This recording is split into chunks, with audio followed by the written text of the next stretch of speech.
সাহেবেরা ইসলামী আন্দোলনের একটু দূরে দূরে থাকতো, এ ওরে গালিগালাজ করতো, ওরে গালিগালাজ করতো।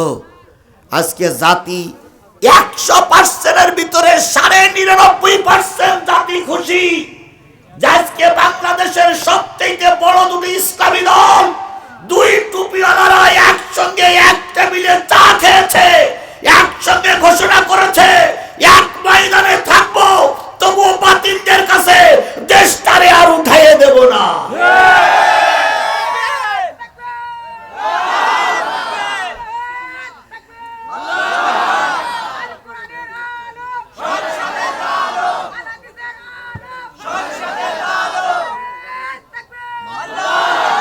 সেই দুটো ইসলামী দল হলো বৃহত্তর আন্দোলন, এশিয়া মহাদেশের ভিতরে সবচেয়ে বড় ইসলামী দল বাংলাদেশ জামাত ইসলামী।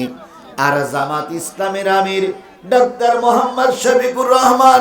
আর বাংলাদেশে জামাত ইসলামের পরে আরেকটা ইসলামী দল আছে, সেটা হচ্ছে ইসলামী আন্দোলন বাংলাদেশ, চরমনাই পীর সাহেব হুজুর। আজকের দুই টুপিওয়ালা যখন এক জায়গায় হয়েছে, জাতি তখন আনন্দের জোয়ারে ভাসতেছে, জাতি স্যালুট জানায়। দুই টুপিওয়ালা যদি এক প্ল্যাটফর্মে আসে, ওরা যদি সব একজোট হয়, টুপিওয়ালাদের আর হারানো যাবে না।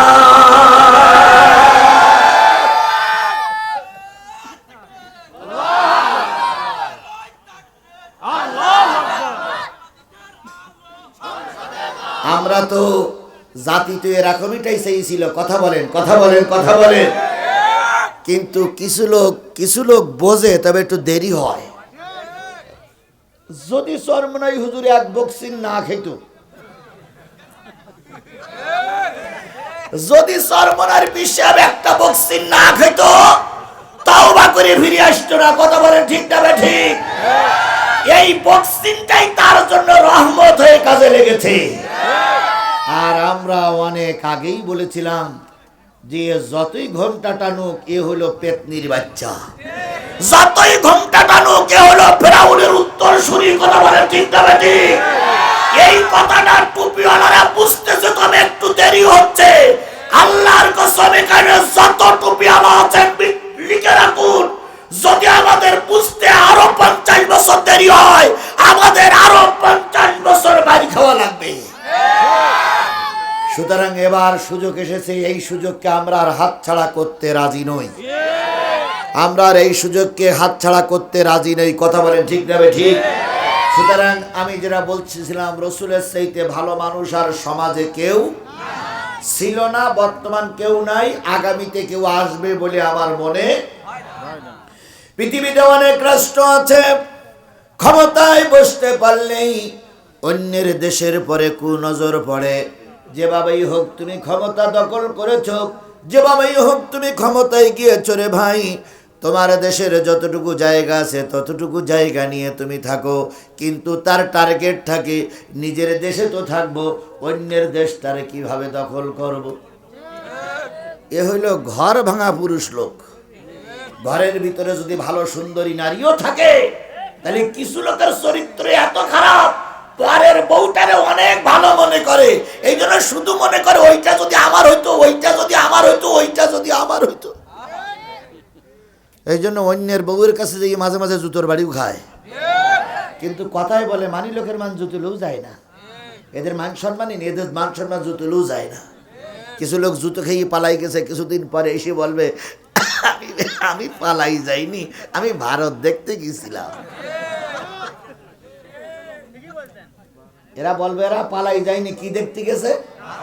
ভারত দেখতে গেছে। এই জন্য কথাই বলে মানি লোকের মান জুতুলু যায় না। আমার ভাইরা,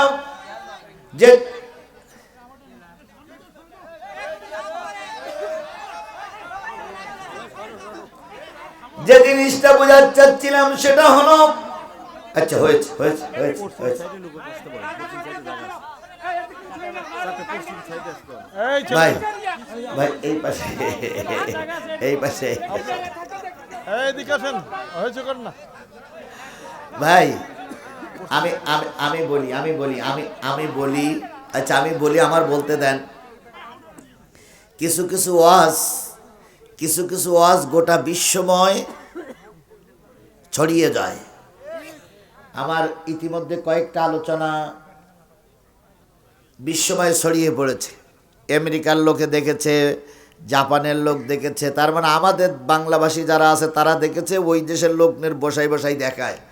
এই যে কথাগুলো হচ্ছে, এই কথাগুলো চলছে শেরপুরীর দড়ি বাংলায়, আর শুনতেছে গোটা বাংলাদেশের লোক, শুনতেছে সৌদি আরবের আপনাদের আজকে যিনি মেহমান, সৌদি আরব প্রবাসী, নিশ্চয়ই উনিও লাইভে শুনতেছে। হ্যাঁ, এখানে দেওয়া আছে, তাহলে লাইভে বসে উনিও শুনতেছে। তাহলে আপনাদের এই কথাগুলো, এই এলাকার কথাগুলো একটু বাইরে যাচ্ছে, এতে আপনাদের সুনাম হচ্ছে না দুর্নাম হচ্ছে? তাহলে একটু কষ্ট করতে হবে, কিছু পাতে গেলে কিছু দিতে হয়, এমনি এমনি পাওয়া যায় না। এখন তোমাদেরও বলি, মিডিয়া ভাইদেরকে বলি, আবার ওদের ডিস্টার্ব করো না। ওই 1 বছর ধরে ধরে মাহফিল দেবে বলে চেষ্টা করতেছে, এখন যদি শুনতে না পারে তাহলে রাগ তো একটু হওয়াই স্বাভাবিক। দুইজনেরা মিটমাট করে নেই, আল্লাহ কবুল করুক। আমার ভাইয়েরা, যে জিনিসটা বোঝাতে চাচ্ছিলাম সেটা হলো, কিছু কিছু মানুষ আছে দেশ দখল করার পায় তারা করে, তার ভিতরে আমাদের পার্শ্ববর্তী দেশ একটা ভারত। এই শুধু চাই লোকের দেশটা দখল করে নেব, লোকের দেশটা দখল করে নেব। তাই তার টার্গেট হলো আমাদের রংপুর জেলা, আমাদের দিনাজপুর দখল করবে, আর মাঝে মাঝে বলে আমাদের চট্টগ্রাম দখল করবে। বেটা তুমি চট্টগ্রাম দখল করবা আর আমাদের দেশের দিনাজপুর দখল করবা, সে সময় পাল্টে গেছে। যদি শেখ হাসিনা থাকতে তুমি চেষ্টা করতে, কি হতো জানি না, কিন্তু এখন আর চেষ্টা করে আমার দেশের একটা জেলা দখল করা তো দূরের কথা, আমার দেশের 1 ইঞ্চি জায়গা কাউকে দখল করতে দেওয়া হবে না।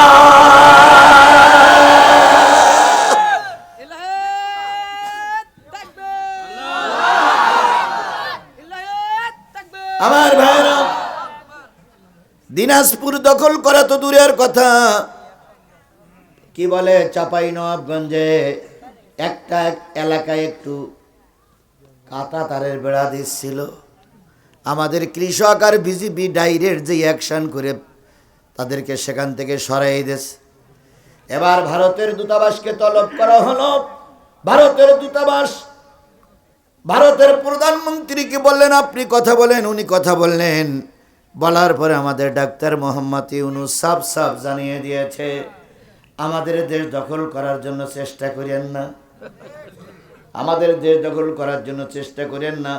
শেখ হাসিনার কাছে শুনে দেখেন আমাদের লোক কেমন লড়াই করতে জানে। শেখ হাসিনা যখন টিকে থাকার জন্য ছেলেদের পরে গুলি করতেছিল, পুলিশ বলতে, শেখ হাসিনা বলতেছিল কি ময়দান দখল হয় না কেন? কয় ম্যাডাম ময়দান দখল করব, একজন মারা গেলি 4 জন দাঁড়ায়, একজন মারা গেলি, একজন লাশ পড়ে গেলি, সে লাশটা গাড়িতে তুলে দিয়ে আরো 4 জন দাঁড়ায়, কি করে আপনি কমাবেন? আর ডাক্তার মোহাম্মদ ইউনূস বলে দিয়েছে, ভালো করে শোনো ভারত, শেখ হাসিনাকে তাড়ানোর জন্য একজন মারা গেলি 4 জন দাঁড়িয়েছে, আর ভারত তোমার সঙ্গে মোকাবেলা করার জন্য একজন যদি সীমান্তে মারা যায়, ওই জায়গায় 40 জন দাঁড়িয়ে যাবে, তবুও তোমাকে 1 ইঞ্চি জায়গা ছেড়ে দেব না। কারণ ভারতের সেনাবাহিনী মারা গেলে যাবে জাহান্নামে, আর আমার দেশের একজন কৃষক মারা গেলে যাবে কোথায়? জান্নাতে। ভারত তোমার অস্ত্র আছে আর আমার ঈমান আছে, তুমি অস্ত্রের জোর দেখাতে পারো আর আমি ঈমানের জোর দেখাতে পারি। তাহলে ভারতের টার্গেট হলো দেশ দখল করা, আর আমাদের অতীতে যারা ছিল তাদের টার্গেট ছিল কিভাবে ক্ষমতায় থাকবে। শুধু বলতেন আমার ক্ষমতা চাই, লোক সব মরে সাপ হয়ে যাক, দুঃখ নেই, ক্ষমতা চাই। তারপরে আবার মাঝে মাঝে বলতেন মন্ত্রীরা তোমার আগে যদি আমি মারা যাই আমার ওই সিয়ার খান কবরে দিয়ে এসো, যাতে করে আমি ওই সিয়ারে বসে মুনকার নকিরের সঙ্গে প্রশ্নের উত্তর দিতে পারি। এরপরে বলতেন আমার চাই ক্ষমতা, আমার চাই ক্ষমতা। মাঝে মাঝে বলতেন আমারে নামাইনের মতন কোনো শক্তি বাংলাদেশে নাই। কিন্তু এটা উনি জানতেন না যে দুপুর বেলার বিরিয়ানি ভাত ওনার কপালে নাই। শেষ পর্যন্ত পালাই চলে গেল, দুপুর বেলার বিরিয়ানি ভাত কপালে জুটেনি। এবার আসুন আমার নবীর বেলায় যাই। নবী সাল্লাল্লাহু আলাইহি সাল্লাম এই পৃথিবীতে যখন এসেছিলেন, তখন তিনি যে ঘরটা এসেছিলেন সেই ঘরটার বর্ণনা পাওয়া যায়। যখন নবী দুনিয়া আসলেন, আসার পরে সকলে জেনে গেল আব্দুল্লাহর বেটা মোহাম্মদ দুনিয়া এসেছে, খুব চাঁদের মতন ফুটফুটে সন্তান। উম্মে হানি চলে আসলেন, এসে বলতেছেন, ভাবি যান, এত সুন্দর একটা চাঁদের মতন সন্তান আপনার ঘরে জন্ম নিয়েছে, অথচ আপনার ঘরে আলো নাই কেন, বাতি নাই কেন? আমেনা শুয়ে শুয়ে বলেছে, বুবু যান, নবীর আগমনে ঘরে আলো জ্বালাবো, লণ্ঠনে কোনো তেল নাই। উম্মে হানি বলেন, আমি নবীকে কোলে তুললাম, দুই গালে দুটো চুমা দিলাম, দুই গালে দুটো চুমা দিয়ে নবীর মুখের কাছে মুখ লাগালাম, দেখি আল্লাহর নবীর ঠোঁটটা ভিড় ভিড় ভিড় ভিড় করে নড়তেছে। আমি জিজ্ঞেস করলাম, ও ভাতিজা, জন্মের পরে এসে তুমি কেন কান্দো? সেদিন ভাতিজা কোনো উত্তর দেয়নি। একটু বড় হওয়ার পর ভাতিজারে বললাম, ভাতিজা, সেদিন কেন কেঁদেছিলে? নবী ফুপি আম্মার গলা জড়াই ধরে বলেছিলেন, ফুপি আম্মা, জন্মের পরে কেঁদেছিলাম, রব্বি হাবলি উম্মতি, আয় আল্লাহ, আমার গুনাহগার উম্মত গুলোরে মাফ করে দাও। দাড়িভাঙ্গার মুসলমানেরা, গাড়িদাও ইউনিয়নের মুসলমানেরা, বলুন তো নবী কেঁদেছিলেন কাদের জন্য? আপনারা কি সেই উম্মত? এই কথা বলেন, আপনারা কি সেই উম্মত? আরো জোরে বলেন, সেই উম্মত। তাহলে আপনারা যদি সেই উম্মত হন, সেই নবীর পরে নাজিলকৃত কোরআনের আলোচনা চলছে, আর আপনি বাড়ি শুয়ে আছেন, বাজারে ঘুরতেছেন, বাদাম খেয়ে বেড়াচ্ছেন, নিশ্চয়ই কিয়ামতের দিন আল্লাহর রাসূল আপনাকে উম্মত বলে পরিচয় দেবে না।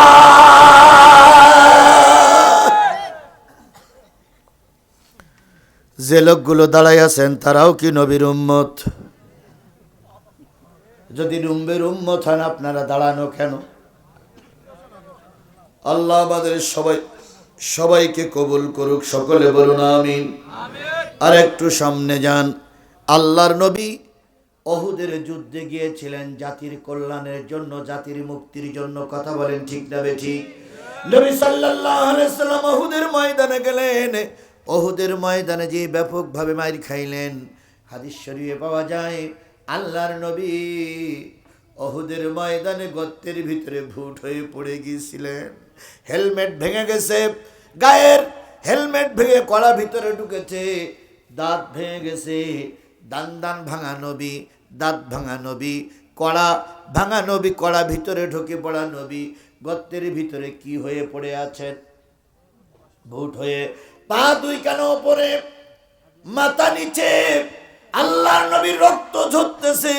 নবী গর্তের ভিতর থেকে ডেকে ডেকে বলতেছে, ফাতেমা, বাবারে ভুলে যেও না, তাড়াতাড়ি কোথায় আছো, ছুটে এসে দেখো, তোমার বাবা গর্তের ভিতরে ভুট হয়ে পড়ে আছে। মায়ার নবী, দয়ার নবী ভুট হয়ে পড়ে গেছে, ছোট দুইটা পা নাড়াই। এমত অবস্থায় ফাতেমা ছুটে আসলেন, সাহাবীদেরকে বললেন, কে কোথায় আছো, চলে এসো, আমার বাবা মনে হয় মারাই গেছে। ও আমার জাতি, নবীকে দুই তিনজন উঁচু করে তোলা হলো, কড়া ভেঙে ভিতরে ঢুকেছি। তারপরে কি দাঁত শহীদ হয়ে গেছে, দাঁত ভেঙে গেছে। নবীজিকে 4-5 জন ধরে যখন বেরি করে নিয়ে আসলেন, তখন নবীর সামনে 70 জন মুসলমানের লাশ পড়ে আছে। নবী 70 জনের সামনে দাঁড়িয়ে চোখের পানি ফেলে কেঁদে কেঁদে বললেন, ও আল্লাহ, আমি তো এমনটি চাইনি যে আমার সাথীদের মৃত্যুবরণ করতে হবে। আয় আল্লাহ, তুমি আমার সাথীদেরকে দয়া করে মাফ করে দাও। তাহলে বলুন তো, আল্লাহর নবী উহুদে কাঁদলেন কাদের জন্য? আরো জোরে বলেন, কাদের জন্য? তাহলে সেই উম্মত যদি আমরা হয়ে থাকি, সেই উম্মত, সেই নবীর কথা হচ্ছে। তুমি রাত বাড়িতে ঘুরে বেড়াচ্ছ, বাড়িতে বসে আছো, কিয়ামতের দিন নবীর দরবারে মুখ দেখানো। বলুন তো, উহুদের ময়দানে রাসূল গিয়েছিলেন কিসের হেলমেট পরে? লোহার টুপি পরে। আপনার আর আমার মাথায় কিসের টুপি? সত্তার ভাইয়ের মাথায় কিসের টুপি? প্রিন্সিপালের মাথায় কিসের টুপি? আর আল্লাহর নবীর মাথায় কিসের টুপি? তাহলে আল্লাহর নবী এই টুপি খুলে লোহার টুপি পরেছিলেন কিসের বিধান চালু করার জন্য? জোরে বলেন, কিসের বিধান চালু করার জন্য? শেরপুরের মুসলমান শপথ নিতে হবে, আবারও যদি কোরআনের আইন চালু করার জন্য এই টুপি পরে, এই টুপি ফেলাই রেখে যদি ওই লোহার টুপি পরতে হয় তবুও রাজি, তবুও দেশটারে জালেমের কাছে আর ফেরত দেব না।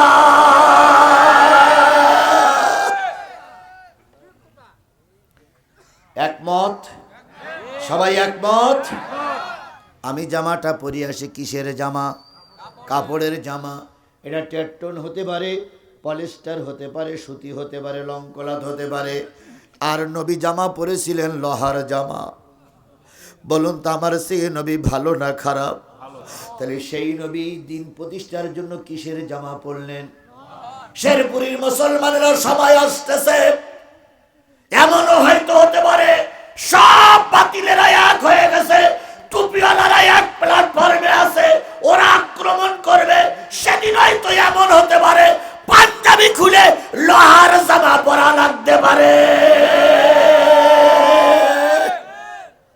এখন যদি পাঞ্জাবি খুলে লোহার জামা পরা লাগে, প্রত্যেকই রাজি আছেন? সবাই মিলে প্রত্যেকই রাজি আছেন? যদি রাজি থাকেন তাহলে বুঝতে হবে আপনি আমি নবীর উম্মত। আমরা সহজ সহজ উম্মত, সহজ সহজ কাজগুলো খুঁজে বেড়াই। মেসওয়াক করা সুন্নত, মিষ্টি খাওয়া সুন্নত, তাল চেটি খাওয়া সুন্নত, দাড়ি রাখা সুন্নত, টুপি পরা সুন্নত, এগুলো যেমন সুন্নত, এর চাইতে বড় সুন্নত হচ্ছে দিন কায়েমের জন্য রাজপথে রক্ত দেওয়া। তুমি মেসওয়াক করা ফজিলত তো জানো, খাওয়ার শেষে মিষ্টি মুখের হাদিসটাও মানো। শুধু হক কথাটা উচ্চ স্বরে বলতে পারো না, অন্যায় দেখে বারুদ হয়ে জ্বলতে পারো না। কেমন মুসলমান তুমি একটু বলো না, কেমন তোমার ঈমান একটু ভাবনা। তুমি যেই কালেমার দাওয়াত দিলে হাদিয়া তোহফা মেলে, দেখো সেই কালেমার দাওয়াত দিয়ে কত জন আজি জেলে। তুমি যেই কোরআনে রস করিলে বুকেতে নাই তুলে, দেখো সেই কোরআনের ব্যাখ্যা লিখে কেউ ফাঁসিতে ঝোলে। তুমি ভাঙনের খেলা খেলতে জানো, গড়তে জানো না, অন্যায় দেখে বারুদ হয়ে জ্বলতে পারো না। কেমন মুসলমান তুমি একটু বলো না, কেমন তোমার ঈমান একটু ভাবনা।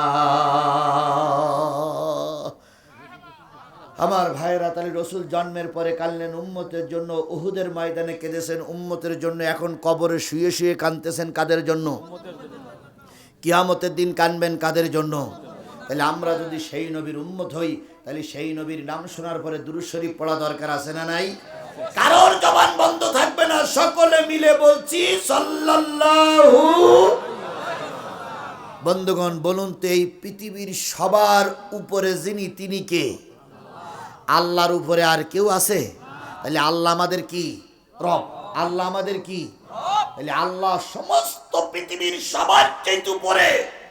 এবার বলুন তো, পৃথিবীর সবচেয়ে ভালো মানুষটির নাম? মুহাম্মদ রাসূলুল্লাহ সাল্লাল্লাহু আলাইহি সাল্লাম। এবার বলুন তো, পৃথিবীর সবচেয়ে দামি কিতাবের নাম কোনটি? তাহলে আল্লাহ আমার রব, তিনি সর্বশ্রেষ্ঠ। নবী আমার নেতা, তিনি মানব কুলের শ্রেষ্ঠ মানব। আমার ধর্ম গ্রন্থের নাম হলো কোরআন। এই কোরআনের ভিতরে কোনো সন্দেহ, ভেজাল তাহলে নির্ভেজাল কোরআন, নবী সর্বোত্তম, আল্লাহ সর্বশ্রেষ্ঠ। এই আল্লাহ নবীর পরে কিতাব নাজিল করলেন। ওই কিতাবের আলোচনা যারা শোনে, জেনে নাও, লিখে নাও, তারা হলো এই পৃথিবীর সর্বশ্রেষ্ঠ মানুষ। শেরপুরের মানুষ আর লিখলেন, আপনারা যারা আমার সামনে বসে বা মঞ্চে বসে ওয়াজ শুনতেছেন, আমি লিখে দিতে পারি আপনারা সবাই এখন জান্নাতি। এই মুহূর্তে আপনারা সবাই কি? সবাই জান্নাতি। এর ভিতরে জাহান্নামী লোক একটাও নাই। এই মজলিসের ভিতরে জাহান্নামী লোক একটাও, সবাই জান্নাতি। কারণ এখন আমরা জান্নাতের ভিতরে বসে আছি। তাহলে জান্নাতের ভিতরে জাহান্নামী মানুষ থাকে? তাহলে এর ভিতরে আছেন কারা? তবে হ্যাঁ, এরপরে যদি বেরিয়ে যদি কেউ বিড়িয়ে খান, তখন আমার কোনো দায় দায়িত্ব থাকবে না। কিন্তু এখন আপনারা বসে আছেন কোথায়? তাহলে এই জান্নাতের ভিতরে কি আপনারা থাকতে রাজি আছেন, না বেরিয়ে যাওয়ার জন্য মনে করতেছে? কারা কারা জান্নাতে থাকতে রাজি আছেন একটু হাত তুলে দেখান তো, যে কারা কারা জান্নাতে থাকতে রাজি আছে। আর শোনেন শোনেন শোনেন, পাশে দেখেন তো কেনা জান্নাতি হতে চাই না, তাই সে হাত তুলিনি। খেয়াল করেন যে কেনা হাত তুলিনি। এইবার তার হাত উঁচু করে বলবেন, হুজুর এ জান্নাতে থাকবে না, এ দোজখে যাবে। সবাই আছে? সবাই জান্নাতি মেহমান হতে চান? আল্লাহ একটা জোরে তাকবীর দেন আল্লাহ নামে, নারায়ে তাকবীর। আরো জোরে বলেন নারায়ে তাকবীর, লিল্লাহে তাকবীর। হাত নামান। আপনি হাত উঁচু করেছেন, কিসে থাকবেন? এটা জান্নাতের বাগান। আমার সাত্তার ভাই বলে, যদি বলেন যে যদি আপনি প্রমাণ নিতে চান, দুইজন মাওলানা, আমাদের বর্তমান চেয়ারম্যানও মাওলানা, সাত্তার ভাই মাওলানা, এই এক মাওলানা, মাওলানায় ফাউল। যদি আপনি মনে করেন মাওলানাদের কাছে শুনবেন, আমার কথা ভুল হলে তারা আপনাদেরকে বলে দেবে ইনশাআল্লাহ। তাহলে জান্নাতে বসে আছেন। এই জান্নাত যার সহ্য হবে না, বুঝতে হবে পরকালের জান্নাত তার কপালে নাই। এইবার যারা বেরিয়ে যাবে, মনে করবেন ওইটা জাহান্নামীরাই যাচ্ছে। তাই সে যে বড় নেতা হোক না কেন, জাহান্নামীগুলো বেরিয়ে যাবে। তাহলে আপনারা কি বেরিয়ে যাবেন না থাকবেন? আচ্ছা, আপনার হাত উঁচু করা কি আল্লাহ দেখেছে? দেখেছে? কি ওয়াদা করেছেন কোরআনের মাহফিলে থাকবেন, তাই না ভাই? এখন আপনার হাত উঁচু করে আল্লাহ দেখবে কি করে? উপরে তো সামিয়ানা। সামিয়ানার ভিতর দিয়ে আল্লাহ দেখতে পাইছে? এই বিশ্বাস যদি থাকে, তাহলে দয়া করে আপনারা শেষ মোনাজাত, আমরা শেষ মোনাজাত পর্যন্ত থাকবো।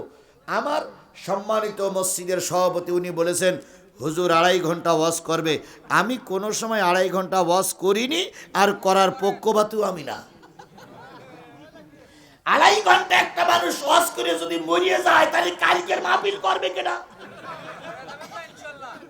কালকে দিনের বেলার মাহফিল আমার বেলকুচি, রাতের মাহফিল টাঙ্গাইল।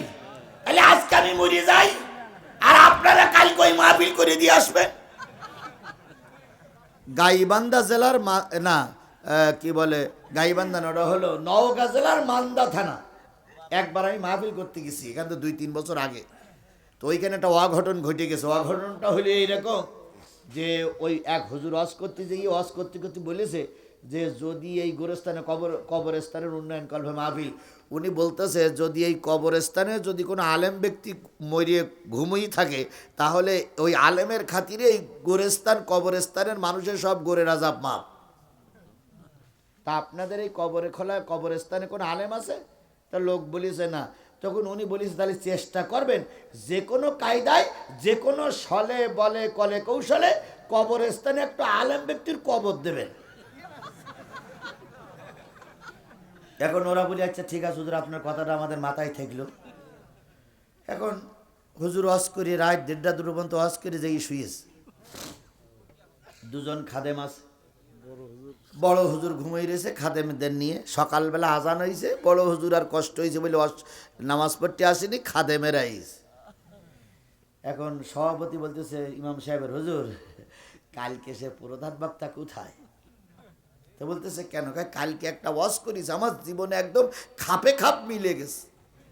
তা বলতেছে কি? শোনেননি হুজুর বলেছে একজন আলেম ব্যক্তির কবর দিতে পারলে কবরস্থানে গোরের আযাব মাপ। তো এই গোরস্থানে আমার দাদা শুয়ে আছে, বাপ শুয়ে আছে, আমিও শোবো। তা আমার টার্গেট এই স্থানে একটা হুজুর মানুষের কবর হোক। তা আমাদের আশপাশ তো কোনো হুজুর মরে যায়নি, আর কেউ নেই। তো এই হুজুরটার মেরে এখানে কবর দিলি কেমন হয়? তো ইমাম সাহেব বলতে তাও কাজটা খারাপ না। তাহলে এক কাজ করেন, তাহলে মোনাজাত করি, চলেন আমরা যাই। যে কোনো কথাবার্তা নেই, যেয়ে মুখ সেবি ধরতে হবে, ধরিয়ে মেরিয়ে এখানে কবর দিতে হবে। দুই খাদেম এই কথা নিয়ে শুনে জুতো ফেলাই দিয়ে দৌড়চ্ছে আসতে। যেয়ে হুজুরের বলতে, হুজুর কালকে কি ওয়াজ করে এলেন, লাইন খারাপ। হুজুর বলতে কেন? কই এই ঘটনা। হুজুর বলতে তাহলে ব্যাগ আর নেবার দরকার নেই, জুতো দরকার নেই, চল আমরা মাঠ আড্ডে চলে যাই। তিনজন শুধু দৌড়চ্ছে আর মাঝে মাঝে পিছনে তাকায়, শুধু দৌড়চ্ছে, গ্রাম থেকে ওই পারে যাইতে পারলি বাস। ও ভাই, আপনারা কে এইরকম করবেন বলে লেগেছেন নাই ভাই? তাহলে আপনারা আমার পর এত চাপ দিচ্ছেন কেন যে এতক্ষণ অস করতে হবে? না ভাই, আমি শোনেন আমি বলি, আমি সাধারণত সাত্তার ভাইও জানে, চেয়ারম্যান ভাইও জানে, আমি সাধারণত 1 ঘন্টা 1 ঘন্টা 45 মিনিট, কোন কোন ক্ষেত্রে যদি নেতারা একটু বাধা দেয় তো একটু ব্রেক সাগে, তাই ওই শেষের 15 মিনিট একটু ঝাড়াঝাড়ি শুরু করি। এই সব মিলে হয়তো 2 ঘন্টা হয়েছে কি হয়নি আমি আপনাদের বাহারুম করব না। তবে আমি আপনাদের কাছে দাবি করছি, সূরা আহজাবের 3-4টা আয়াত তেলাওয়াত করেছি। তেলাওয়াতকৃত আয়াতের পরে ভিত্তি করে আমার নির্ধারিত সময় 12টা পর্যন্ত 1 ঘন্টা 10 মিনিট সময় আমার সামনে আছে। এই 1 ঘন্টা 10টা মিনিট পেশাব লাগুক, পায়খানা লাগুক, বড় জরুরত, একবার বিপদ ছাড়া ময়দান ছেড়ে যাব না। কারা কারা রাজি আছে 2 হাত উঁচু করে আল্লাহরে দেখান, জোরে তাকবীর হবে, নারায়ে তাকবীর। হাত নামান। আল্লাহ আপনার উপর সহায়ক, আমাদের উপরে সহায়ক। এই মাহফিলটা কর্তৃপক্ষ দিয়েছে 100 সত্য। যদি বলেন রাখেন আপনি আগে বুঝে শুনে উত্তর দেন। বলুন তো 1-1.5 মাস পরে রোজা খতম তারাবি হয় না হয় না? খতম তারাবির প্রথম দিন কত মুসল্লি থাকে? মসজিদ ভরা, দ্বিতীয় তলা ভরা। হাফেজ সাহেব পড়ল 1.5 পারা, মাত্র পড়িছে 1.5 পারা। পরের দিন দেখা গেল মসজিদের ভিতরটা ভুল, ওপরে কোনো লোক নাই। পরের দিনও পড়িছে 1.5 পারা। তারপর দিন হাফেজ সাহেব 1.5 পারা পড়তেছে, 10 রাকাত হয়ে গেলে অর্ধেক চলে গেল। এরপরে দ্বিতীয়, তৃতীয়, চতুর্থ দিনই দেখা গেল 2 কাতার 3 কাতারের বেশি হয় না। ওরে বাবা 1.5 পারা পড়ে, তাই 4-5 দিন পরে লোক পাওয়া যায় না। আর আমি যদি 25 পারার তাফসীর 1 লাগাড় করি, চোখ আলগা করে দেখবো মাই কলাও না। তাহলে তাফসীর মাহফিল কেন? তাফসীর মাহফিল হলো বিশেষ একটা সূরা, বিশেষ একটা আয়াত, বিশেষ একটা বিষয়ের পরে কোরআন হাদিস থেকে আলোচনার নাম হচ্ছে তাফসীর। যেমন আমি আপনাদের বলি, আপনারা নিশ্চয়ই শেরপুরের মানুষ বেগুন চেনেন। কথা বলেন, বাগুন চেনেন? সবাই মিলে বলেন, বাগুন চেনেন? বাগুনের এরিয়া। এবার বলুন তো, বাগুন লাগানোর আগে কি লাগে? না, ময়দান পরিষ্কার করা লাগে, সাজ দেওয়া লাগে। সাজ দেওয়ার পরে বাগুনের ছোট ছোট চারা ওখানে রোপণ করতে হয়, তাই না? রোপণ করার পরে গাছগুলো শীতকেই মিটকেই থাকে। তারপরে আবার ওই বাগুন গাছের গোড়ায় পানি দিতে হয়। পানি দেওয়ার পরে গাছগুলো একটু তরুতাজা হয়। এবার ওর গোড়ায় সার দিতে হয়। সারের পরে এবার নিংড়ানি দিয়ে নিংড়াতে হয়। নিংড়াতে একটু বড় হয়। বড় হওয়ার পরে গাছে ফুল আসে। ফুল আসার পরে বেগুন হয়। বেগুনের রং সাদা হয়, কালো হয়, লাল হয়, হলুদ হয়, বিভিন্ন রকমের বেগুন হয়। ওই বেগুন তুলে কোথায় নিয়ে যেতে হয়? বাজারে বিক্রি করতে হয়। ওই বেগুন বিভিন্ন কায়দায় খাওয়া যায়, ভর্তা করে খাওয়া যায়, পুড়িয়ে খাওয়া যায়, ইলিশ মাছের সঙ্গে তরকারি রান্না করে খাওয়া যায়, ভাজি করে খাওয়া যায়। আবার ওই বেগুন একটু বেশি খাইলে চুলকানি পাতলা হওয়ার সম্ভাবনা আছে। এইবার ওই বেগুন গাছ কয়দিন মাঠে থাকে? 6 মাস পর বেগুন গাছ কি করতে হয়? তুলে, আমার ভাবি জানে না, পোড়াইয়ের চুলোয় দিয়ে পোড়াইয়ে দেয়। এই যে বেগুন গাছের বিচি রোপণ করলাম, আর এই পোড়ানো পর্যন্ত এই যে লম্বা আলোচনা করলাম, এইটাই হলো বেগুনের তাফসীর। এইটা হলো কিসের তাফসির? বেগুনের তাফসির। এতক্ষণ বেগুনের তাফসির করলাম, বোনার থেকে শুরু করে শেষ করা পর্যন্ত ঠিক একটা আয়াত বেগুনের মতন ধরে নিয়ে বেগুনের সঙ্গে আয়াতের তুলনা করলে আল্লাহ আমার হয়তো গোনা দেবে, মাফ করুক, বোঝানোর জন্য বলছি। একটা আয়াত আমি নিলাম, ওই আয়াতটার প্রেক্ষাপট, ওই আয়াতটার শানে নজুল, ওই আয়াতটা নাজিলের সময়কাল, ওই আয়াতটা কোন প্রেক্ষাপটে নাজিল হয়েছে, কোন সূরার থেকে নিলাম, কোন পারার থেকে নিলাম, তাহলে প্রথম হবে কোরআনের ব্যাখ্যা, তারপর হবে পারার ব্যাখ্যা, তারপর হবে সূরার ব্যাখ্যা, তারপর হবে আয়াতের নাজিলের সময়কাল, এরপরে আয়াতের ব্যাখ্যা, এরপরে শিক্ষা, এরপরে নাসেখ মানসুখ, এরপরে ওর ভিতরে বক্তা কিছু কথা উপদেশ দিয়ে মানুষকে বোঝাবে, তারপরে সর্বশেষ আল্লাহর কাছে ক্ষমা চাইবে, দোয়া করবে। এইটাই হলো আয়াতের তাফসীর। কথা কি বুঝাইছে? তাহলে আমি আপনাদের সামনে সূরা, কোন সূরা থেকে তেলাওয়াত করেছি? আহজাব 66, 67, 68, 69, এই 4টি আয়াত, এই 4টি আয়াত আপনাদের সামনে তেলাওয়াত করেছি। কোন সূরা থেকে? আহজাব। এই আহজাবটি হলো 22 নম্বর পারার 33 নম্বর সূরা। কত নম্বর পারা? আরো জোরে বলেন, কত নম্বর পারা? কত নম্বর সূরা? 33 নম্বর সূরা। 33 নম্বর এই আহজাব সূরাটার ভিতরে মোট আয়াত সংখ্যা হলো 73টা আয়াতের ভিতর থেকে আমরা তেলাওয়াত করেছি কয়টা? এবার আবার যান, আহজাব শব্দের অর্থ হচ্ছে শত্রু বাহিনী। আহজাব শব্দের অর্থ কি? শত্রু বাহিনী। আহজাব একটা যুদ্ধের নাম। আল্লাহ রাসূলের জীবনে প্রথম যুদ্ধ হয়েছিল, সেই যুদ্ধটার নাম হলো বদর। কি যুদ্ধ? বদর। দ্বিতীয় যুদ্ধ হলো, সেই যুদ্ধটার নাম কি? উহুদ। কথা বলে কেন?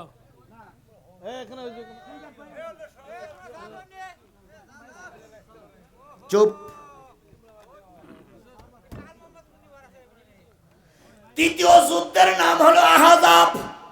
তৃতীয় যুদ্ধের নাম কি? আহজাব। এবার বলুন তো, বদরের যুদ্ধে মুসলমানদের সংখ্যা ছিল কত?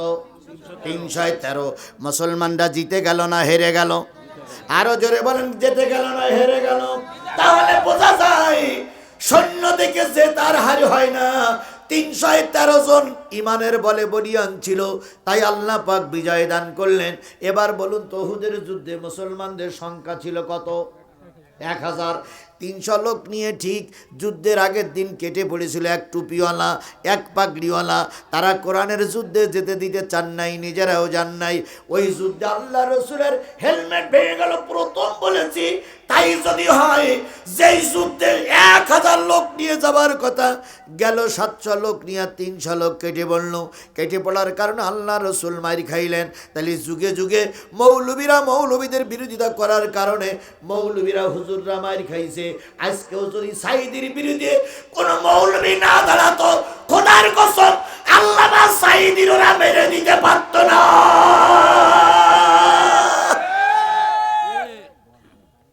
আল্লামা সাইদির মরার জন্য একদল টুপিওয়ালারাই দায়ী, একদল মৌলবীরা দায়ী। এই ইউনিয়নে আমার চেয়ারম্যান ভাই বললেন কয়টা মসজিদ? 102টা মসজিদ এক ইউনিয়নে। তাহলে গোটা দেশে কতগুলো মসজিদ? প্রায় 6 লাখের উপরে মসজিদ। ও আমার শেরপুরের মুসলমানেরা, 6 লাখ মসজিদের কয় লাখ ইমাম লাগবে? কোন কোন মসজিদে কিন্তু 2 জন 3 জন 4 জন ইমাম আছে। তাহলে আমি অতগুলো ধরার দরকার নেই, 6 লাখ ইমাম। এবার শুক্রবারের দিন যখন মসজিদে জুমার সালাতের জন্য খুতবা দেওয়ার জন্য ইমাম সাহেব দাঁড়ায় অথবা বসে যায়, সামনে দাঁড়িয়ে একজন আজান দেয়, তারে কি বলে? তাহলে 6 লাখ যদি ইমাম লাগে, কয় লাখ মুয়াজ্জিন লাগবে? তাহলে আরো 6 আর 6 কত? 12 লাখ ইমাম মুয়াজ্জিন যদি বিয়ে করিয়ে থাকে, তাহলে আরো কয় লাখ? আরো 12 লাখ। সেটা যদি একটা বিয়ে হয়, কিন্তু অনেক হুজুর আবার সুন্নত আদায় করতে গিয়ে 1 2 3 4 আছে না? নাজায়েজ নয়, করতে পারে, এরকম আছে না? 2 3 4 খাদেমদের বলে, এই মেয়ে দেখ, কয় হুজুর 2 জন তো আছে, কয় দুজন থাকলে তুই হাদিস কোরআন জানিস 4টে বিয়ে করা সুন্নত। ও 4টে বিয়ে করা সুন্নত এইটা খোঁজে, কিন্তু আল্লাহর কোরআনের জন্য যে রক্ত দেওয়া সুন্নত এটাও খোঁজে না জীবনে। তাহলে 3-4 বিয়ে যদি হয় তাহলে আরো 3-4 জন বেশি হলো। এবার আসুন 4 জন 5 জনে যাবার দরকার নাই। 12 লাখ ইমাম মজ্জিন আর 12 লাখ ইমাম মজ্জিন যদি বিয়ে করে থাকে তাহলে মোট কয় লাখ হলো? এই 24 লাখ ইমাম মজ্জিন আর তার স্ত্রীরা যদি কোরআন বুকে নিয়ে রাস্তায় নেমে দিন কায়েমের জন্য রাস্তায় নামতো, খোদার কসম শেখ হাসিনা কেন খালেদা জিয়া কেন সর্বদলের থেকে যদি তাদের সব মৃত্যু লোকগুলো উঠে আসতো, কোরআনের বিধান বন্ধ করতে পারত না। কিন্তু আমাদের দেশের হুজুররাই ইসলাম চায় না, আমাদের দেশের মৌলবীরা ইসলাম কায়েমের দিন কায়েমের বিরোধী। এরকম মৌলবী আমাদের এলাকায় আছে না নাই? আরে বাপ রে বাপ, বিগত 15.5 বছর একটাও গরম কথা বলতো না, মসজিদও বলতো না, ময়দানেও বলতো না। তাও ইমাম মুয়াজ্জিন সাহেব মাঝে মাঝে জিজ্ঞেস করতেন, হুজুর আগে যে খুব গরম গরম কথা বলতেন এখন আর বলেন না কেন? কয় এখন লাইন খারাপ।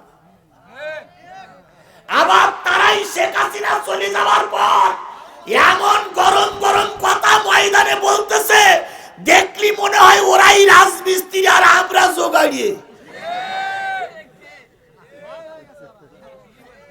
কি কথা বলেন? সুতরাং 300 লোক নিয়ে কেটে পড়লো, নবী মার খেলো। তৃতীয় যুদ্ধের নাম হলো আহজাব।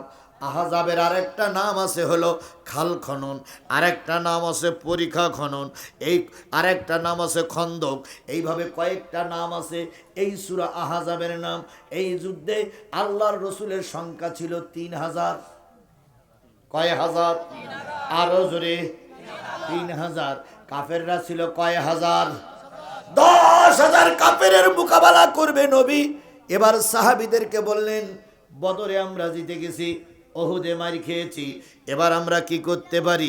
সাহাবীরা পরামর্শ করলেন, ইয়া রাসূলুল্লাহ এবার আমরা মদিনা সংরক্ষণ করব। তাই খাল খনন করা শুরু হলো। খাল খননের কাজ চললো। খাল খননে আল্লাহর নবী নিজেই অংশগ্রহণ করলেন। খাল খনন শেষ হয়ে গেল। নির্ধারিত দিন কাফেরেরা আবু সুফিয়ানের নেতৃত্বে 10,000 বাহিনী আসলো। এসে দেখে একটা অন্য রকম কারবার। যুদ্ধ হয় তরবারির, যুদ্ধ হয় তীর ধনুকের, এখন দেখতে চারিপাশে সব খাল খনন করিস। এবার কাফেরেরা ওই দিকে হুমকি দেওয়া দাবি করলো, মুসলমানেরা এই দিকে হুমকি দেওয়া দাবি করতেছে। কাফেরেরা বলতেছে পার হইয়ে আয়, আর মুসলমানেরা বলতে খালে নাম। আর ওরা বলতে পার হইয়ে হয় খেলা হবে। কি তাই হয়েছে না? আগেও ওবাইদুল কাদের শুধু বলতে খেলা হবে, আর আমরা বলতাম তালি খালে নাম। কিন্তু ওরাও নামতো না, আমাদেরও নামতে দিত না। কথা বলেন ঠিক না ঠিক? মাঠে নামতে দেয়নি, ওরাই শুধু একাই বলতো খেলা হবে। দুই পক্ষে হুমকি ধুমকি, তীর মারামারি করে। যুদ্ধে জয়ও হয় না, পরাজয়ও হয় না। এবার আল্লাহ নবী চিন্তা করলেন, যুদ্ধের বয়স তো প্রায় 1 মাস হয়ে গেল, যুদ্ধে জিতও না হারেও না, ঘটনাটা কি? আমি কোন সূরার কথা বলতেছি? আমি কিন্তু বেগুনের মতন আস্তে আস্তে করে যাচ্ছি। হ্যাঁ, বুঝেছেন তো? এরপরে শেষের দিকে যাব ইনশাল্লাহ। এরপরে আল্লাহ নবী বলেন, যুদ্ধে জয় পরাজয় কিছুই হয় না, ঘটনাটা কি? সাহাবীরা বলেন, ইয়া রাসূলুল্লাহ আপনি তো আল্লাহর কাছে শোনেন দি।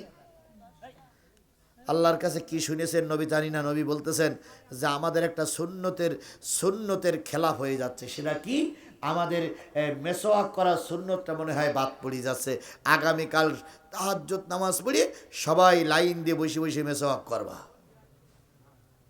সবাই মেসওয়াক করতে শুরু করলো। আবু সুফিয়ান গোয়েন্দা বিভাগের লোক পাঠালো, দেখতো মুসলমানেরা কিভাবে সাজতেছে। এবার কাফেরেরা খালের ওই পারের থেকে শিয়ালের মতন উকি মেরে দেখতেছে মুসলমানরা কি করে। তো মুসলমানরা মেসওয়াক করতেছে। তো একজন ছিল সীমানার পাশে, তারে জিজ্ঞেস করে বলছে, ও ভাই ও মুসলমানরা দাঁতে কি দিচ্ছে? তো তখন এই গোয়েন্দা বিভাগের মুসলমানদের গোয়েন্দা বিভাগের লোক বলতেছে দাঁতে আজকে মুসলমানরা ধাত দিচ্ছে। কি দিচ্ছে? যুদ্ধ একটা কৌশল, কিন্তু যুদ্ধ একটা কৌশল, কৌশলে যে বেশি অগ্রগামী হয় সেই দিতে যায়। মুসলমানরা বলল দাঁতে কি দিচ্ছে? তো ওই কাফেরদের গোয়েন্দা বিভাগের লোক বলতে ধাত দিচ্ছে কেন? কয় যদি উপরের নির্দেশ আছে কামড়াই কামড়াই খেয়ে ফেলবে কাফেরদের। এই কথা শুনে ভাই কাফেরদের গোয়েন্দা বিভাগের লোক যেই বলতেছে এই আবু সুফিয়ান লাইন খারাপ। কয় কেন? কয় অন্যদিন মুসলমানরা তরবারিতে ধাপ দেয়, আর আজকে সব দাঁতে ধাপ দিচ্ছে, কামড়াই কামড়াই খেয়ে ফেলবে। তুমি আর তোমার ভগবান যাবে, আমরা যুদ্ধ করতে যাব না, ওরা আমাদের খাবে, আমরা হাঁটলাম। আরেকটা বর্ণনা পাওয়া যায়, আরেকটা ব্যাখ্যায় পাওয়া যায়, আরেকটা শানে নজরুল পাওয়া যায় যে যেদিন মুসলমানদের বিপক্ষে কাফেররা পরাজয় বরণ করে চলে গেছিলেন ওই দিন রাত্রি প্রচুর বৃষ্টি হয়েছিল। বৃষ্টির কারণে আল্লাহ রসুলের সৈন্যবাহিনী যেখানে ছিল সে জায়গাটা ছিল উঁচু, ওই জায়গাটা শক্ত হয়ে গেল। বালিতে পানি পড়লে কি হয়? শক্ত হয়। আর ওরা যেখানে ছিল সে জায়গাটা ছিল নিচু, ওখানে পানি জমে গেল, কাদা হলো, ঘোড়ার পা ডেবে গেল, ওরা আর যুদ্ধ করতে পারবে না, এই ভয়ে ময়দান ছেড়ে পালিয়ে চলে গেল। আল্লাহ পাক মুসলমানদের বিনা যুদ্ধে, বিনা লাশে, বিনা ক্ষয়ক্ষতিতে আল্লাহ মুসলমানদের বিজয় দিয়ে দিলেন।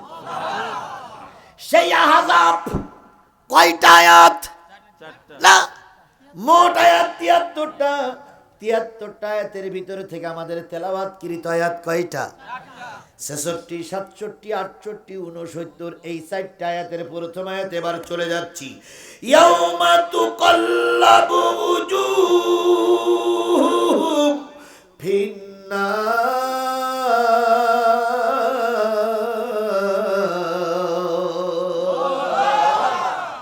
সেদিনের কথা মনে করো যেদিন একদল মানুষের অন্তর আর চেহারাগুলো আগুন দিয়ে পোড়াইয়ে দেওয়া হবে। কোন দিন? ইয়াউমাল কিয়ামাতে, কিয়ামতের দিন একদল মানুষের অন্তর আর চেহারা কি দিয়ে পোড়ানো হবে? তাহলে আগুন দিয়ে যদি অন্তর আর চেহারা পুড়িয়ে দেওয়া হয়, বুঝতে হবে ওই লোকটা জান্নাতি না জাহান্নামী? জাহান্নামী।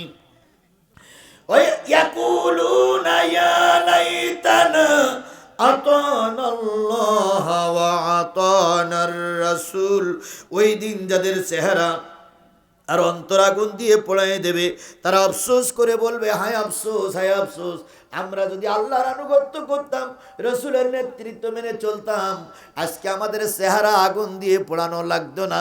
তাহলে বুঝতে হবে যারা আল্লাহ মানে না, রসুল মানে না, তাদের চেহারাগুলো আগুন দিয়ে পোড়াই দেওয়া হবে, তার মানে তারা যাবে জাহান্নামে। এবার আপনি আমি আল্লাহ মানি, রাসূল কি মানি? রসুল কি মানেন আপনারা? আমার বিশ্বাস হয় না। যদি বলেন কেন? এর আগে হাসিনার সরকার থাকা অবস্থায় আমাদের জাতির পিতার নাম কি ছিল? না, শেখ মুজিবুর রহমাতুল্লাহ আলাইহি। হ্যাঁ, ওনা নাউজুবিল্লাহ, তখন বলেছেন নাউজুবিল্লাহ, এখন নাউজুবিল্লাহ বলেন। তখনও অনেক লোক মেনে নিয়েছিল, কথা বলেন ঠিক না ঠিক? কি কায়দায় বলেছিলেন? উনি পীর বংশের লোক, উনি এসেছেন ইয়েমেন থেকে ধর্ম প্রচারের জন্য। তাই হজরত মুজিবুর রহমাতুল্লাহ আলাইহি আর আপনার জয়পুরহাটের এক এমপি তিনি বলেছিলেন উনি হচ্ছেন শেখ হাসিনা হলো পীর বংশের লোক, এই জন্য নামের প্রথমে হজরত লেখা উচিত। এই জন্য অনেকেই লিখতেন হজরত শেখ হাসিনা রহমাতুল্লাহ আলাইহি। এখন নাউজুবিল্লাহ নাউজুবিল্লাহ বলো, তাই না? সেদিন তো একটারও পাওয়া যায়নি, এখানে অনেক লোক ছিল সেদিন ওই ওদের দলে ঘুরঘুর ঘুরঘুর ঘুরঘুর করে বেড়াইতো খাওয়ার লোভে, খাওয়ার লোভে। এখন তারা হারাই মারাই গাজী হয়েছে। এখন মাথায় একটা টুপি দিয়ে, হাজি রুমাল ঘাড়ে দিয়ে, খোসা খোসা দাড়ি রেখে এখন পীর সাহেব সেজেছে। আমার ইউনিয়নে যে আমার নামে মামলা দিয়েছিল ইউনিয়ন আওয়ামী লীগের সেক্রেটারি, আমি মাঝে একদিন বাড়ি যেয়ে দেখি উনি একটা বেঞ্চিতে বসে আছে, মুখি দাড়ি, মাথায় টুপি, গলায় হাজি রুমাল, হাতে তসবি, কি পড়তেছে আল্লাহ ভালো জানে। আমার দেখে বলতেছে সালাম আলাইকুম জিহাদি, ভালো আছো? তাই আমি বললাম ভালো তো আছি, তোমার এই অবস্থা কেন? আমি এখন ভালো হয়ে গেছি না। তাই বলছে কিরাম ভালো হয়েছে, তুমি তুমি তো আমার নয় মামলা দিলে, কেউ সব কথা মনে করি না, ও যেটা হয়ে গেছে গেছে, আগে ছিল আওয়ামী লীগ, এখন হয়েছি জমাত। আগে ছিল কি আর এখন হয়েছে কি জমাত, জমাত। তাই বলতে তুমি জমাত কবে তো হইলে ভাই? বলছে না হুজুর ভাই, আজিজুল ভাই আমি জমাত হয়েছি। তাই আমি বলছি জমাত হয়েছে তো তোমার জমাতে নেছো তো? কয় নেক আর না নেক আমি জমাত। তাই বলতে জামাত ইসলাম করতে গেলে কি কি লাগে বলো তো? অত লাগালাগির দরকার নেই, আমি আজকে তো জমাত। এইরকম আগে ছিল আওয়ামী লীগ, এখন জমাত হয়ে গেছে, এরকম লোক আছে না নাই? এখানেই আছে, এখানেই আছে, এখানেই আছে। যদি এখানে না থাকতো তাহলে আমাদের ভাইদের নামে মামলা দিয়েছিল কে? আমাদের ভাইরা যখন ঘরে এসে ঘুমিয়ে থাকতো, ওই শেরপুরিতে পুলিশ ডেকে এনে ধরাই দিয়েছিল এই ব্রাউনের বাচ্চারা, তারা এখন তুমি মাথায় দিয়ে জমাত সেজে, জমাত সেজে, জমাত সেজেছে।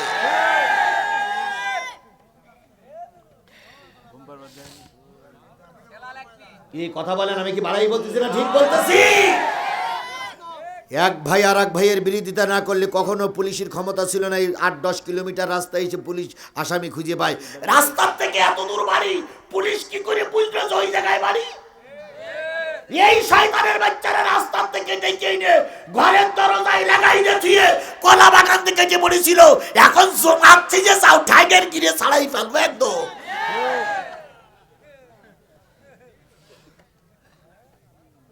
এখন কয় আমি জমাত। তুমি জমাত আছো কিনা, জামাত ইসলাম তোমার গ্রহণ করলে বোঝা যাবে তুমি জমাত। কথা বলেন, কথা বলেন। তবে টেনশন করেন না, জামাত ইসলামের দরজা সব সময় খোলা। আপনারা তওবা করে ফিরে আসবেন, জামাত ইসলাম আপনাদের গ্রহণ করবে, কিন্তু মুনাফিকি চলবে না। মুনাফিকি চলবে না। মুনাফিকি চললে শেখ হাসিনা যে পথে চলে গেছে, তোমাকেও সেই পথে চলে যেতে হবে। গাই গরু ওপারে গেছে আর এপারের বাচ্চাগুলো হাম্বা হাম্বা।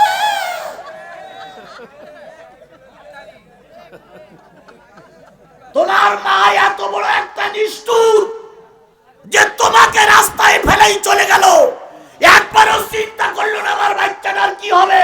আর এখন দিকে বসে হাম্বা হাম্বা।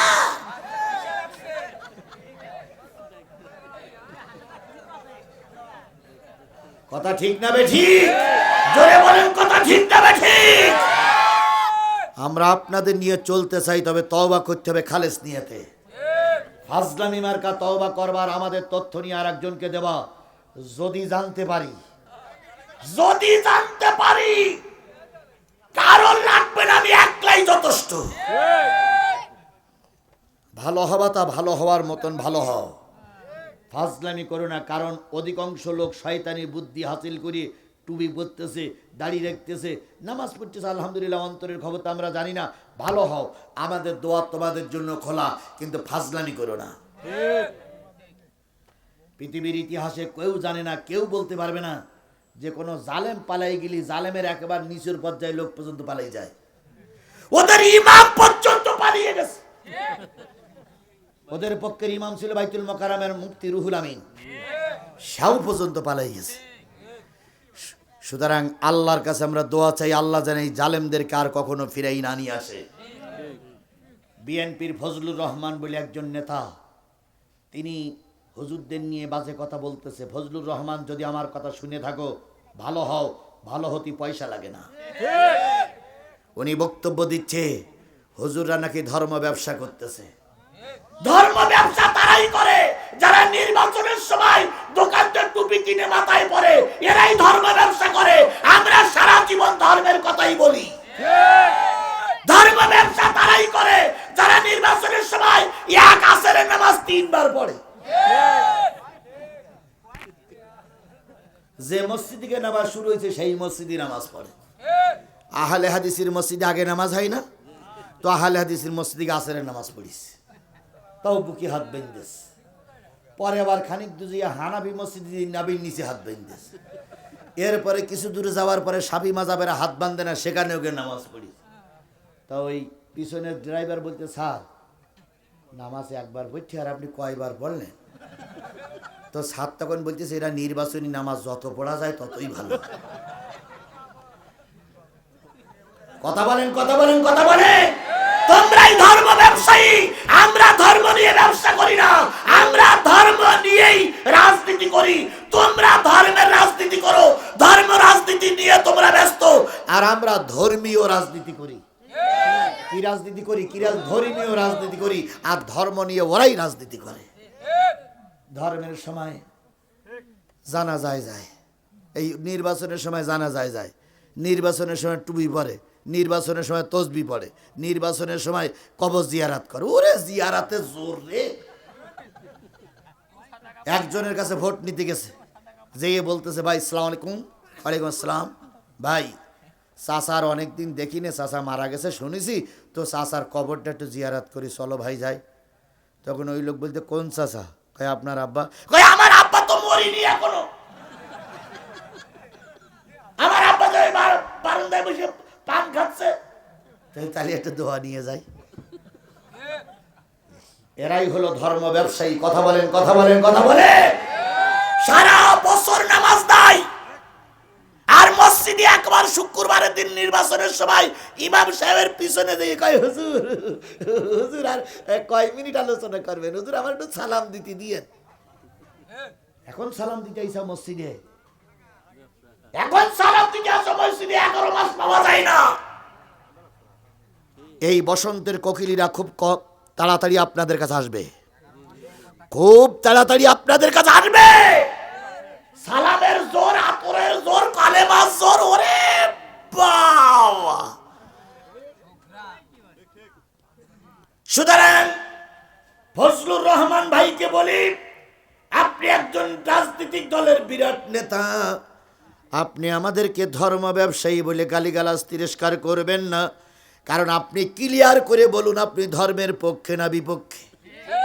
যদি ধর্মের পক্ষে থাকেন আপনি মুসলমান, আর আপনি যদি ধর্ম নিয়ে কটূক্তি করতেছেন, যদি ধর্মের বিপক্ষে যান, ফজলুর রহমান সম্পর্কে জিহাদির বক্তব্য আপনি যেভাবে বক্তব্য দিচ্ছেন, এটা মুসলমানের বক্তব্য নয়, এটা নাস্তিকের বক্তব্য।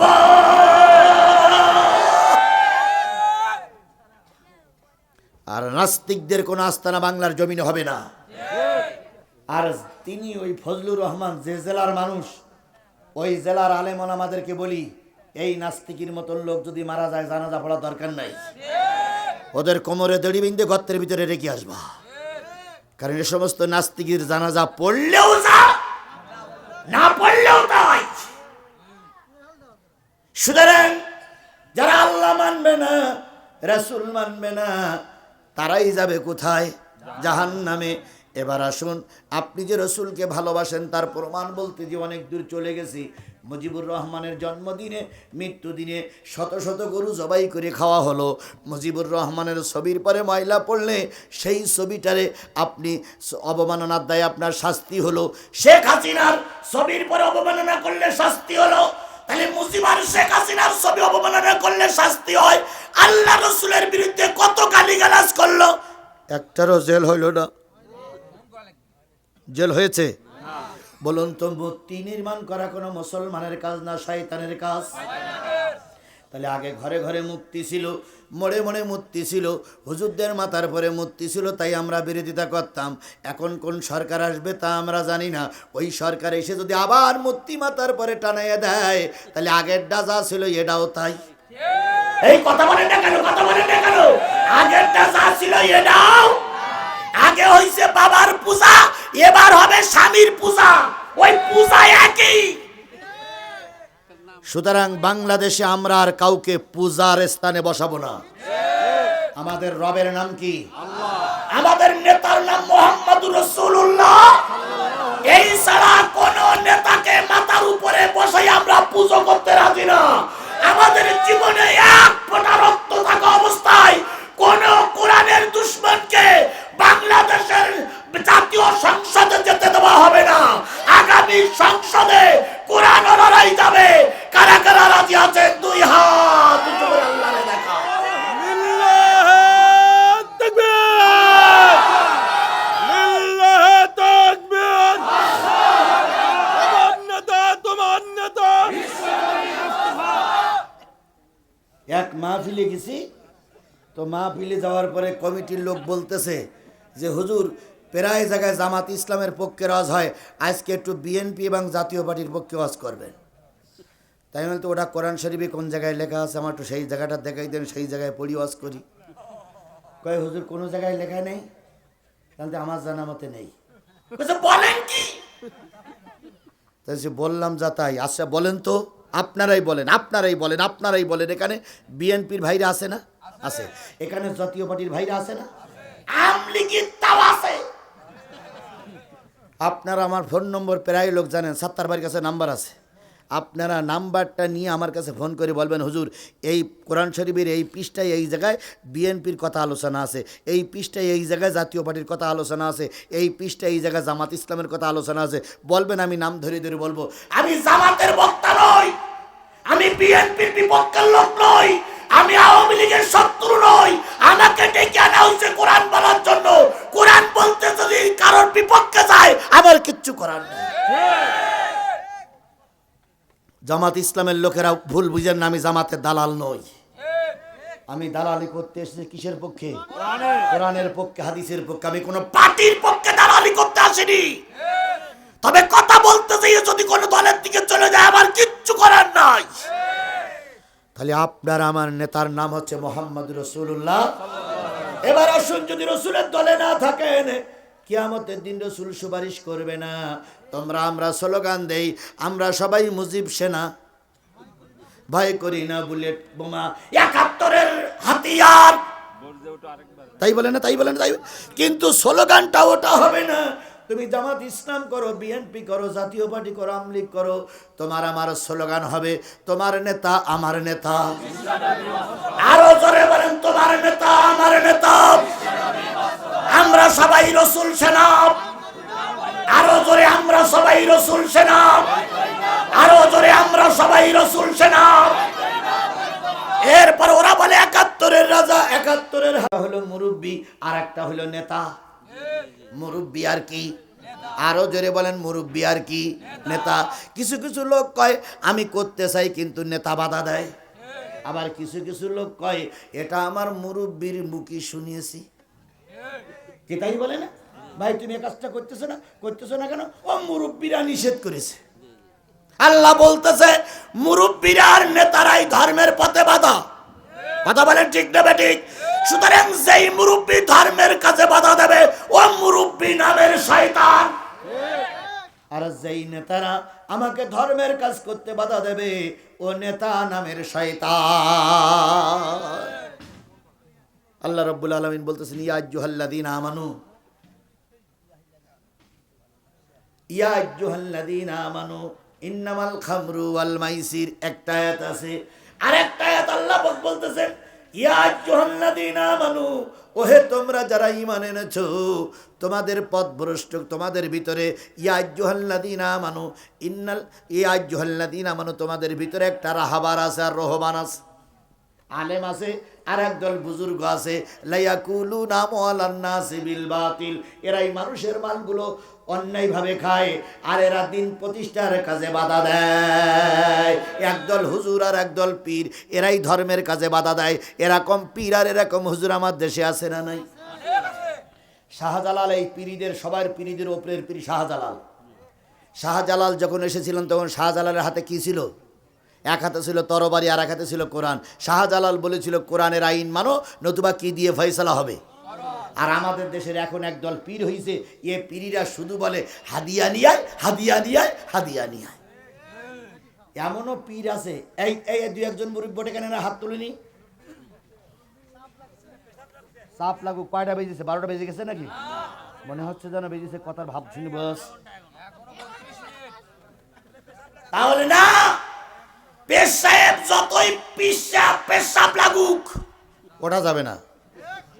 আচ্ছা বলুন তো, আমি প্রায় জায়গায় বলি, আপনারা ওয়াজ শুনতেছেন 2 ঘন্টা, আমি ওয়াজ করতেছি 2 ঘন্টা, সাত্তার ভাই এর আগে আরো 2 ঘন্টা ওয়াজ করেছে। আচ্ছা আমার বয়সের চাইতে সাত্তার ভাই 2 বছরের বেশি বয়স হলে হবে। আপনাদের সেই তো সাত্তার ভাই বয়স। আচ্ছা সাত্তার ভাই কোনো সমস্যা হচ্ছে না, আপনাদের এত সমস্যা হচ্ছে না। কোন বক্তা কি ওয়াজ করতে করতে ওয়াজ বাকি রেখে কথা বলিছে, ভাই ওয়াজ এক বাকি থাক, টান টান উত্তেজনা, আমি একটু হিসু করি আসি। এরকম কোন বক্তা কয় যে টান টান উত্তেজনা আমি একটু হিসু করতে যাচ্ছি? এরকম কোন বক্তা কয়? তাহলে এই বক্তাদের হিসু লাগে না, আপনাদের এত হিসু লাগে কেন? তারপরে আপনারা চুপচাপ বসে আছেন, কিছু খাচ্ছেন না, আমি মাঝে মাঝে পানি খাচ্ছি, চা খাচ্ছি, তাহলে তুই হিসু আরো আমার বেশি লাগার কথা। সুতরাং এগুলো হিসু না, এগুলো বিড়িয়ে টানার নেশা হয়েছে। ওরা ওই হিসু করার নাম করে বিড়িয়ে টানবে, বিড়ি। সুতরাং আর আধা ঘন্টা আমাদের নির্ধারিত সময়, আল্লাহ পাক আর আধা ঘন্টা কবুল করুক। আরো জোরে বলেন আমিন, আরো জোরে আমিন, আরো জোরে আমিন, আরো জোরে। তাহলে মুরব্বীরা পথভ্রষ্ট করে আর একদল হুজুররা পথভ্রষ্ট করে। এই হুজুর আমাদের দেশে আছে না নাই? একজন মারুফতি হুজুর চুল কাটে না, গোপ কাটে না, দাড়িও কাটে না, জীবনে কোনোদিন সাবানও দেয় না, চিরুনিও লাগায় না। কিছুদিন পরে বগলে কিছু আছে তাও কাটে না, বগলের তা 3.5 হাত লম্বা হয়ে গেছে, এখানেও পড়িছে জট, গোসলও করে না। ওর নিচে আরো একটু নিচে গেলে কিছু চুল দাড়ি থাকে, সেগুলোও কাটে না। এ সব মিলে হইছে বিরাট মারুফতি পীর।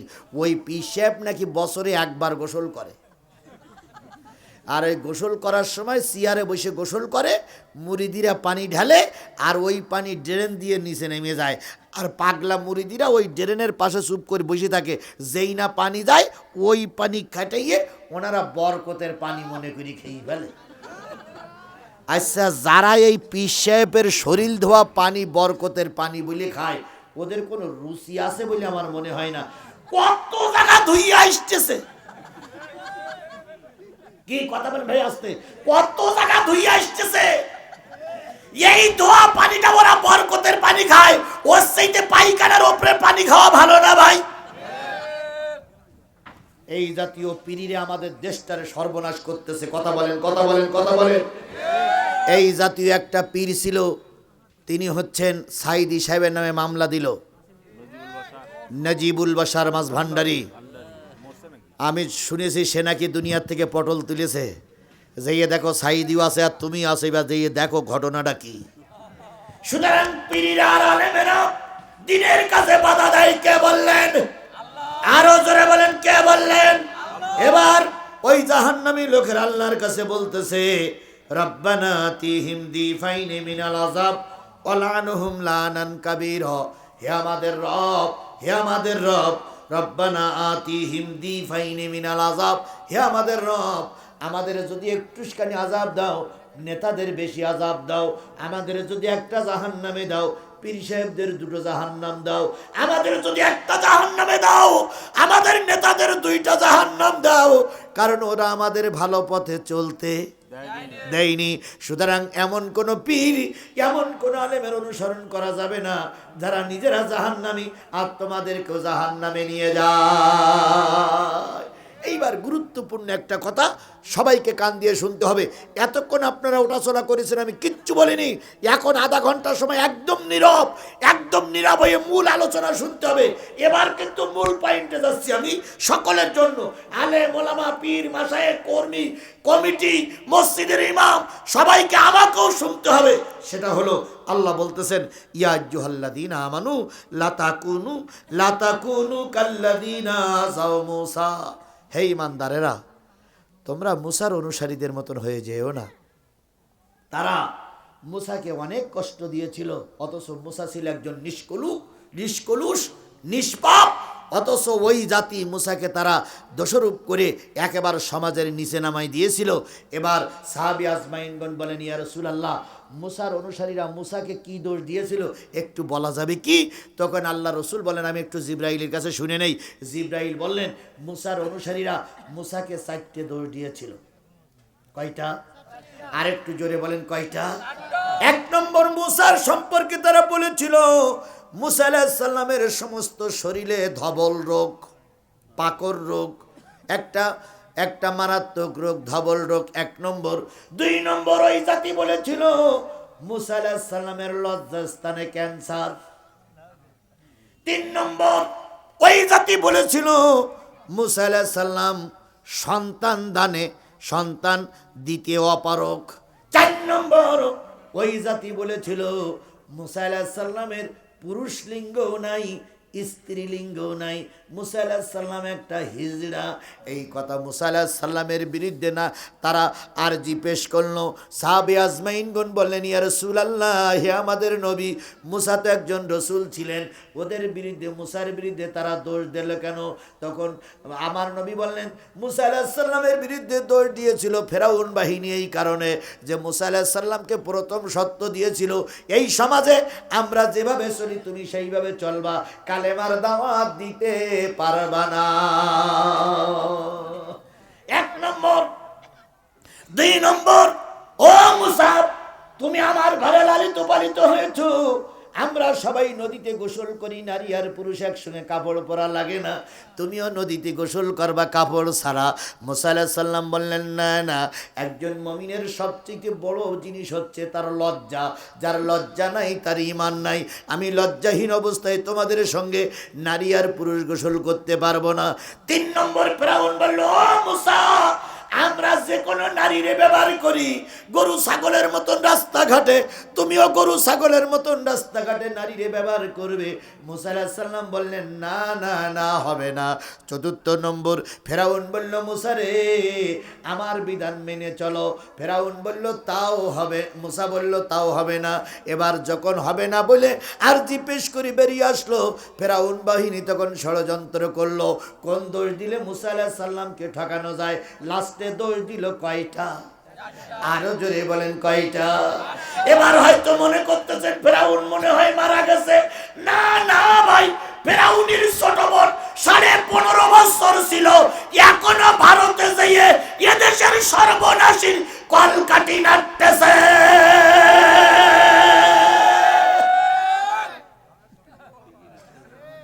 ফেরাউন চলে গেছে কিন্তু ফেরাউনের ছোট বোন এখনো আছে। এই কথা বলেন, কথা বলেন, কথা বলেন, ঠিক নেবে? ঠিক। এরা যতদিন থাকবে ততদিন সর্বনাশীর কলকাঠি নাড়বে। আর একটা লোক এখন হাসপাতালে আছে, এখন হাসপাতাল থেকে বাইর হয়নি, তিনি হচ্ছেন বিচারপতি মানিক ওরপে কালামানিক। যদি বলেন হুজুর এরপরে আপনার এত রাগ কেন? আমার রাগ না ভাই, ওর কৃতকর্মের জন্য আমি ওকে ঘৃণা করি। কেমন? আল্লামা সাঈদীর যখন আমৃত্যু রায় হয়, রায়ের আগে 5 জন বিচারপতি এক জায়গায় একটা বোর্ড করেছিল, ওই 5 জন বিচারপতির সামনে আল্লামা সাঈদীর রায় লেখা হবে। এবার রায়ের আগে ওই সরকারি পক্ষের উকিল আল্লামা সাঈদীর কাছে যেয়ে বলতেছে, হুজুর আপনার তো রায় হবে, তো আমরা কিছু প্রশ্ন জিজ্ঞেস করতে চাই, প্রশ্নের উত্তরগুলো দেবেন আপনি? হুজুর চুপ করে দাঁড়ায় আছেন। সরকার পক্ষের উকিল বলতেছে, হুজুর আপনার এই মামলার আরজিতে লেখা আছে আপনি নাকি 12 বছরের শিশুর থেকে শুরু করে 60 বছরের বুড়ি পর্যন্ত ধর্ষণ করেছেন। ভাই এটা আমি বানাই বলতেছি না, ওই সাঈদী সাহেবের কেসের আরজিতে লেখা আছে। এবার সরকার পক্ষের উকিল বলতেছে, ভাই হুজুর আপনি যখন 60 বছরের বুড়ি মানুষটারে ঘরের ভিতরে নিয়ে ধর্ষণ করলেন, আপনার তখন বয়স ছিল 22-24 বছর। 24 বছরের একটা যুবক 60 বছরের একটা বুড়িকে যখন ধর্ষণ করলেন, তখন আপনার কেমন লাগলো? আল্লামা সাঈদীর চোখ বেয়ে টপ টপ টপ টপ করে পানি পড়তেছে। মালিকের কাছে কান্দে, মালিক ধৈর্য ধারণ করলে তুমি খুশি হও, কিন্তু আর কতটুকু ধৈর্য আমাকে সইতে হবে আমি জানি না। এবার আবার বিপক্ষের উকিল বলতেছে, হুজুর হিন্দুদের একটা বউ নিয়ে যাচ্ছিল আপনার ঘরের সামনে দিয়ে, আপনি সেই নববধূটারে পালকির থেকে নামিয়ে আপনার কামরার ভিতরে 7 দিন পর্যন্ত রেখে ধর্ষণ করেছেন। ওই হিন্দুটার বুকে মাথার সিঁদুর আপনি মুছে দিয়েছেন। 7 দিন পরে ওই হিন্দু মহিলাটারে তার স্বামীর কাছে ফিরিয়ে দিয়েছেন। এই যে নববধূরে নিয়ে ধর্ষণ করলেন, আপনার কেমন লাগলো? আল্লামা সাঈদী নীরবতা পালন করলেন।